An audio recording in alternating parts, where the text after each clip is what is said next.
as Seattle's mayor takes the side of far-left Antifa lunatics over law and order, we know that there are going to be some direct actions from Antifa right here in the Seattle area, and I imagine Portland is as well going to respond. Antifa there is going to respond in kind over the weekend. But this flyer was posted by @Dr. Carolyn B. She covers the far left across America. It says, F ICE, F prisons, F Israel, F the state. Mischief night means fight back. So they're planning a quote unquote mischief night the day before Halloween, 7 p.m. Block up for autonomous direct action. Meet near Volunteer Park, which is, of course, the site of the former autonomous zone from 2020. And when they say block up, that means black bloc. So for those who either don't believe Antifa exists or aren't familiar with it, that literally means head to toe black, cover your identity, put a mask on, get your gas masks on, and block up for a direct action. That means that they are going to commit crimes. That means they're going to break things and hurt people. And they're going to do it allegedly on 10/30. Why isn't Mayor Bruce Harrell putting out a video about that? He's the mayor of the city, and you have Antifa thugs literally telling you time, place. I mean, they literally put, I thought it was GPS coordinates. Yeah, here's the GPS coordinates to meet by the water tower at Volunteer Park. Literally saying we're going to block up for direct action. So we know this is for sure happening on October 30th at 7:30 p.m. and you have the literal GPS location of it. But the mayor is putting out a video about something President Trump might do in Seattle that he hasn't even suggested he's going to do. It's wild. Something else happened over the weekend. I was going to talk about it yesterday, but we had a jam-packed show already. So, of course, the No Kings protest things was going on, and I was at the one in Seattle. Also happening over the weekend, there was an anarchist book fair in Seattle, and I'd been alerted to this. It was at a location in Seattle. It had been publicized, and so members of the public could just walk in. But they wanted people who they don't like to know that if they just walked in, they might be met with violence, assaults, vandalism of cameras, whatever it is. So this was on the wall. Okay, guys, I need you just to understand the craziness of this. Anarchist book fair. Doesn't that sound nice? No, but on the wall, they had posters with the faces of people who they hate. And I'm kind of sad because my face isn't up there. And I'm like, it's because I'm so charming. It's because I'm so charming. Mm-hmm. Even they like me, or, just my hair is too good. And they're like, we can't put her up there because people will see the picture and just immediately be like, wow, Maybe great hair. You need a bikini photo like that guy. Yes. But it's a mix of people who they say are Proud Boys. Our friend Jonathan Cho, a couple independent journalists are up there. It's a hit wall. I mean, it reminds me of like the FBI's most wanted wall, like with it's full of terrorists that they're trying to hunt down. So this is a threat. Anyone on that wall should take that as a threat. And then it had on the door, and keep in mind, these are people who characterize themselves as anarchists, which means they're like against rule and order and law. They have a really long list there of rules for entry, don't they? I'll get to the fine print in a moment, but it says Seattle Anarchist Book Fair 2025 welcomes your consent to the following. Community conduct agreements. 1, this is an unsafe space for bigots. Do what you need to do. Okay.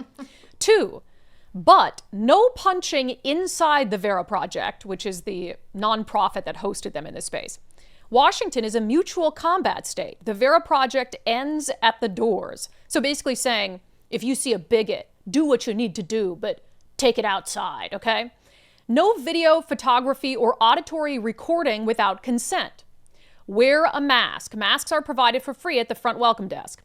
Bodily autonomy requires bodily safety. This is a very, very crowded space. Elders and children can be easily crushed, knocked down, or impacted. Let's all practice physical awareness to safeguard our most vulnerable. It's a book fair. What are you talking about? And then yield the path to persons using me, blah, blah, blah. Okay, autonomous enforcement guidelines. If you see somebody doing some foul shit, confront them. If you think someone needs an effing punch to the face, punch them, but do it outside. We have a pro-smashing camera policy. If you see someone recording, filming, or taking pictures without consent or refusing to stop when asked, don't go find an organizer, smash that shit. So they're basically saying, if you by entering this space, you consent to follow and enforce the community guidelines. The Seattle Anarchist Book Fair organizers are not your personal police force and refuse to become one. So you have a Seattle Anarchist Book Fair being hosted at the Vera Project that has posters on the wall of people who I really think is a hit list, who they would want to like punch on sight, which is funny because 4 people on that wall were able to walk in with just simple face coverings and get some pictures completely undetected. So obviously they're not too bright or really on the lookout for them. But then they're saying that they condone physical assault and breaking cameras if people are recording. Like, what is happening at the book fair that you'd be so worried about being recorded or photographed that you would say smash cameras on site? And then Bennett Hasselton, who's one of the people on the wall, which is so funny because Bennett's a leftist. He like goes out to some of these protests and often like I think kind of trolls conservatives.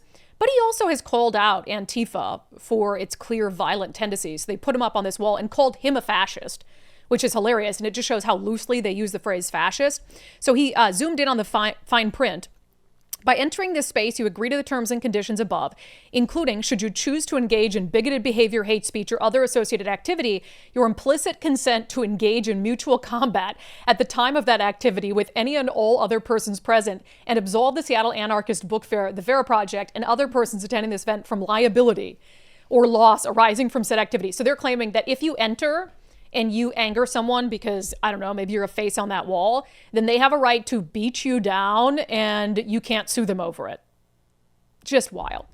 Yeah, these are, and this is the stuff that's happening in the city of Seattle under Mayor Bruce Harrell's nose while he is fear-mongering about President Donald Trump. It's really quite disgusting.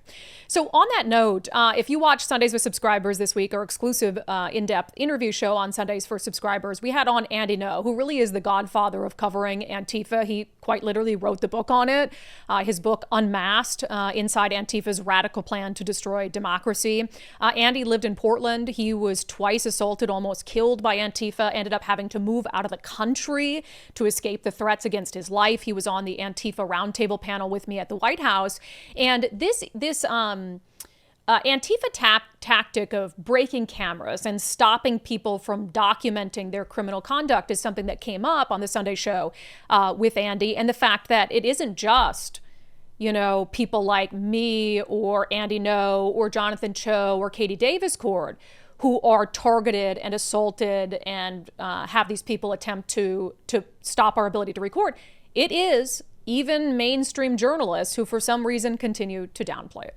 There have been so many journalists who work in legacy liberal media who have been attacked over the years. I've seen it. Yep. KATU, there was a journalist there. And there have been other journalists who have reached out to me privately to tell me about what happened to them and how their news editors above did not allow them to publicize or to post a video of what happened. Even Taylor Lorenz, at one point, when she was covering some Antifa demonstration years ago before she became the figure she is today, was attacked. And then she later ended up deleting that video from her ex. For a while, it remained up. But it's like these journalists either stay silent or they're not allowed to speak out. Or some of them are afraid that if they bring attention to what happened to them, then it will invite further violence against them. And so it's not the behavior of the journalists that's the variable here. Just the presence of being there with a camera is seen as a provocation and agitation worthy of violence. Ultra violence even sometimes. So I want people to understand that, and that the Portland police, particularly one officer in a position of leadership, doesn't understand that by now. That is what is so disturbing. Yeah, it's also one of the things that makes it even more disgusting that the mainstream and legacy media continues to downplay left-wing extremism, because I have seen them with my own eyes assaulted and then hide it or downplay it or act like it wasn't a big deal. So when they ignore it or downplay it, they do it at the peril of their own reporters and crews out in the field. They make it more likely that the next time their reporter is out or their videographer is out, that they're going to be assaulted, because they cover for the behavior of these extreme leftist agitators, and so they get emboldened to continue to do it. So it's really quite a disgusting thing. If you want to watch my full interview, it's about an hour long with Andy Ngo. Really appreciate it. I mean, he knows more about Antifa than anyone else, I would argue, probably in the world. Go to undividedpod.com, become a paid subscriber, undividedpod.com, and just click on the banner that says support the show. We would love to have you, and hope that you enjoy those long form Sunday interviews that we do on Sundays with subscribers.